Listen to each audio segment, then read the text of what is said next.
যে সমস্ত শিক্ষার্থী রবীন্দ্র মুক্ত বিদ্যালয় থেকে উচ্চ মাধ্যমিক পরীক্ষার ফর্ম ফিল আপ করছো, তাদের জন্য আজকের ভিডিওটি ভীষণভাবে গুরুত্বপূর্ণ। তার কারণ পরীক্ষার ফর্ম ফিল আপের সময় কিছু সতর্কতা অবলম্বন করতে হয়। কারণ সেই সতর্কতা অবলম্বন না করলে হয়তো তোমার পরীক্ষা ক্যান্সেলও হয়ে যেতে পারে। তাহলে কি সেই সতর্কতা অবলম্বন করতে হয় তা জানতে হলে ভিডিওটি প্রথম থেকে শেষ পর্যন্ত দেখতে থাকো। আমি তোমাদের সঙ্গে রয়েছি গোপাল স্যার। এই চ্যানেলটি যারা এখনো সাবস্ক্রাইব করনি তাদের উদ্দেশ্যে বলবো, সবার প্রথমে চ্যানেলটি সাবস্ক্রাইব করে নাও। কারণ ওপেন সংক্রান্ত যে কোনো তথ্য সবার আগে সঠিক সময়ে এই চ্যানেলে দেওয়া হয়ে থাকে।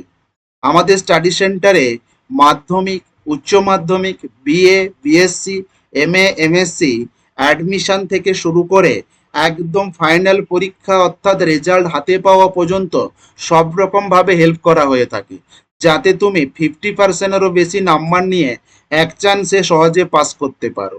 দেখো, আমাদের যেটা মূল বিশেষত্ব, যে এখান থেকে অনলাইন এবং অফলাইন ক্লাসের সুবিধা পাবে একদম মাধ্যমিক থেকে একদম পিজি পর্যন্ত। বোঝা গেল? অর্থাৎ মাধ্যমিক থেকে মাস্টার ডিগ্রি পর্যন্ত প্রায় 80 থেকে 90% কমন যোগ্য নোট অর্থাৎ সাজেশন ভিত্তিক নোট দেওয়া হয়ে থাকে। যে সমস্ত শিক্ষার্থী মাধ্যমিক বা উচ্চ মাধ্যমিক দিচ্ছ, তারা যদি নোট নিয়ে থাকো তাহলে সেক্ষেত্রে তোমাদের যে প্রজেক্ট রয়েছে সেই প্রজেক্ট বা প্র্যাকটিক্যাল সম্পূর্ণ ফ্রিতে পেয়ে যাবে। এবং যারা ইউজি এবং পিজির স্টুডেন্ট, তাদের অ্যাসাইনমেন্ট সম্পূর্ণ ফ্রিতে দেওয়া হয়ে থাকে। এবং আমাদের কাছে নোট নিলে লাস্ট মিনিট সাজেশন পেয়ে যাবে। প্রয়োজনে তুমি নোটসের স্যাম্পেল দেখে নিতে পারো। পশ্চিমবঙ্গের যে কোনো প্রান্তে কোনো ডেলিভারি চার্জ নেওয়া হয় না।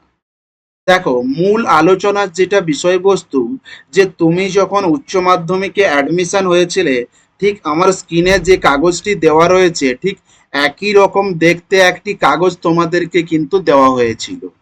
যারা পেয়েছো ভালো, যদি না পেয়ে থাকো সেক্ষেত্রেও বলবো কোনো সমস্যা নেই। দেখো, মূলত বলে রাখি, একটা হচ্ছে অ্যাডমিশনের সময় আর একটা হলো পরীক্ষার ফর্ম ফিল আপের সময়। দুটো সময় কিন্তু তিনটে করে কাগজ প্রিন্ট আউট হয়ে থাকে। প্রথমটি হলো স্টুডেন্ট কপি, অর্থাৎ যে ক্যান্ডিডেট তাকে দেওয়ার জন্য। পরবর্তী কপি হলো স্টাডি সেন্টার কপি, অর্থাৎ যে স্কুলের আন্ডারে পড়ছো সেই স্কুলে জমা থাকবে একটি কাগজ। আর একটি হলো বোর্ডের কপি, অর্থাৎ তুমি যে ওপেন স্কুলে অর্থাৎ বা ওপেন বোর্ডে যে পড়াশোনা করছো সেই বোর্ডের একটি কপি। অর্থাৎ প্রথম কপিটি যেটা ক্যান্ডিডেট কপি, এটা কিন্তু ক্যান্ডিডেটকে দেওয়া হবে।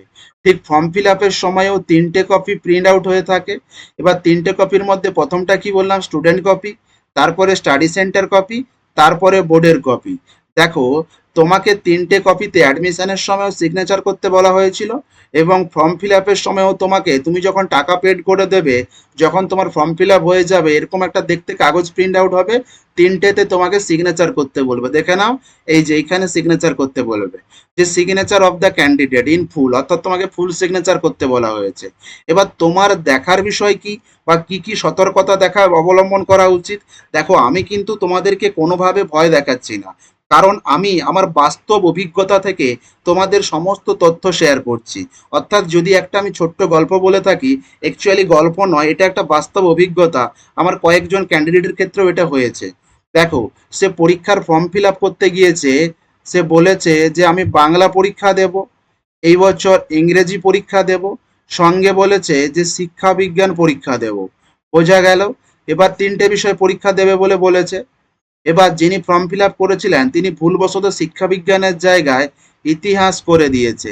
এবার ক্যান্ডিডেট তো বিন্দাস আনন্দে আছে যে আমি এই তিনটা বিষয়ে ফর্ম ফিল আপ করে এসেছি।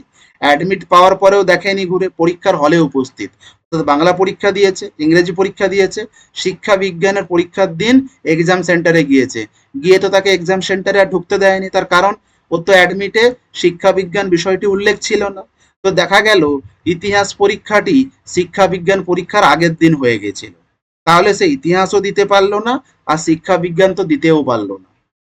বোঝা গেল জিনিসটা? তাহলে এইরকম অসুবিধার সম্মুখীন যাতে তোমরা না হও তার জন্য তোমাদেরকে সতর্কীকরণ করে দিচ্ছি। কারণ ওপেনের ক্ষেত্রে যদি আমি বলি বেশিরভাগটা সেলফ স্টাডি। সেলফ স্টাডি বলতে নিজেকেই দায়িত্ব সহকারে সম্পূর্ণ পড়াশোনা করতে হয়।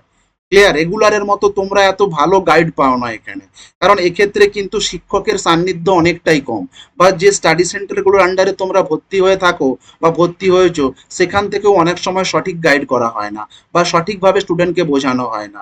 তো সেক্ষেত্রে বলবো নিজে থেকে নিজের বিষয়গুলো বা নিজের দিকের কাজগুলো নিজে থেকে সতর্কতা অবলম্বন করো। প্রথমে যেটা দেখো, এখানে কিন্তু যে ক্যান্ডিডেট নাম, রেজিস্ট্রেশন নম্বর, তোমার ফাদার্স নেম, তোমার ডেট অফ বার্থ, ঠিক আছে, এখানে তোমার হচ্ছে মেল না ফিমেল, বা তোমার হচ্ছে ন্যাশনালিটি বা কাস্ট, রিলিজিয়ান কি রয়েছে, ফিজিক্যাল হ্যান্ডিক্যাপ ইয়েস না নো, এগুলো কোনো বিষয় তোমাকে দেখতে হবে না। তার কারণ কি, তোমার পরীক্ষার ফর্ম ফিল আপের সময়, সরি, অ্যাডমিশনের সময় তোমার নাম বা তোমার গার্জেন নেম যেগুলো ছিল এখানেও সেইগুলো আসবে। অর্থাৎ যদি তোমার ঠিক থাকে সেই ঠিকটা এখানে আসবে, যদি ভুল থাকে তাহলে ভুলটাও এখানে আসবে। যদি কারোর ভুল থেকে থাকে কিভাবে কারেকশন করবে সেটাও আমি পরবর্তী ভিডিওতে জানিয়ে দেব। তাই সব সময় বলে রাখছি, চ্যানেলটি সবার প্রথমে কিন্তু সাবস্ক্রাইব করে রাখো। দেখো, এখানে যে স্টুডেন্টটি ফর্ম ফিল আপ করেছে দেখে নাও, সাবজেক্ট অফ এনরোলমেন্ট, অর্থাৎ এই বছর পরীক্ষা দিতে চাইছে কোন কোন বিষয়ে, বাংলা, ইংলিশ, এডুকেশন। তাহলে দেখো, যে তিনটে বিষয় এনরোলমেন্টের ঘরে লেখা থাকবে সেই তিনটে বিষয় তুমি পরীক্ষা দিতে পারবে।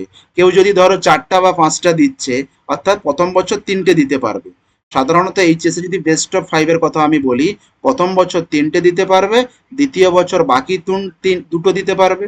এবার কারোর যদি 6টা বিষয় থেকে থাকে তাহলে পরের বছর সে 3টে বিষয় দেবে। বোঝা গেল? এবার কেউ যদি চায় না প্রথম বছর এক্সাম দেব না, দ্বিতীয় বছর একসঙ্গে 5টা বা 6টা বিষয় দেব, তাহলে সেক্ষেত্রে তার এখানে 6টা বিষয় লেখা থাকবে। এক কথায় বলতে গেলে, এই সাবজেক্ট অফ এনরোলমেন্টের ঘরে যতগুলো সাবজেক্ট লেখা থাকবে সেই বছর তুমি সেই বিষয়গুলোর উপরে পরীক্ষা দিতে পারবে। অর্থাৎ সিগনেচারের আগে তোমার কিন্তু এই বিষয়গুলো দেখে নেওয়া একদম বাঞ্ছনীয়। বোঝা গেল? তাহলে এখানে যে বিষয়গুলো উল্লেখ থাকবে শুধুমাত্র সেই বিষয়গুলোর উপরে তুমি পরীক্ষা দিতে পারবে। বোঝা গেল? এছাড়া তোমাদের এক্সাম কবে রয়েছে? এক্সাম তো তোমাদেরকে আমি আগের ভিডিওতেও বলে দিয়েছি, তোমাদের কিন্তু সেপ্টেম্বর মাসে এক্সাম হবে। তাই যারা এখনো পড়াশোনা শুরু করনি তাদের উদ্দেশ্যে একটা কথা বলবো, তোমরা কিন্তু পড়াশোনা শুরু করে দাও, কারণ আর বেশি দিন সময় নেই। দেখো, ওপেন মানেই যে একদমই যে মানে ব্যাপারটা এমন নয় যে সহজে পাস করে যাব, এটা কিন্তু ভুল ধারণা। কিছুটা হলেও তোমাকে পড়াশোনা করতে হবে।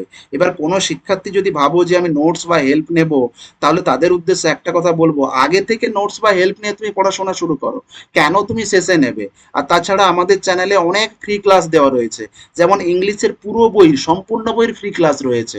কারণ কি, ইংলিশে অনেক ক্যান্ডিডেট ভয় পায় বা ইংলিশে অনেকে ফেল করে যায়, তার জন্য ইংলিশের ক্লাসগুলো সবার প্রথমে দিয়ে দেওয়া হয়েছে সম্পূর্ণ ফ্রিতে।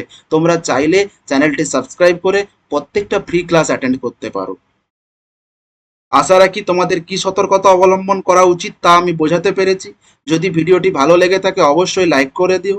এছাড়া কোনো কিছু জানার থাকলে অবশ্যই কমেন্ট করবে, কোনোভাবে হোয়াটসঅ্যাপ নয়। হোয়াটসঅ্যাপও কোনো কিছু জানার থাকলে কমেন্ট করো, আমি অবশ্যই তোমাদের প্রশ্নের উত্তর বা তোমাদের রিপ্লাই আমি দিয়ে দেবো। এবং বাকি বন্ধুদের শেয়ার করে দিও। এই ধরনের আপডেট সবার আগে পেতে চ্যানেলটি সাবস্ক্রাইব করে রেখো। Thanks for watching.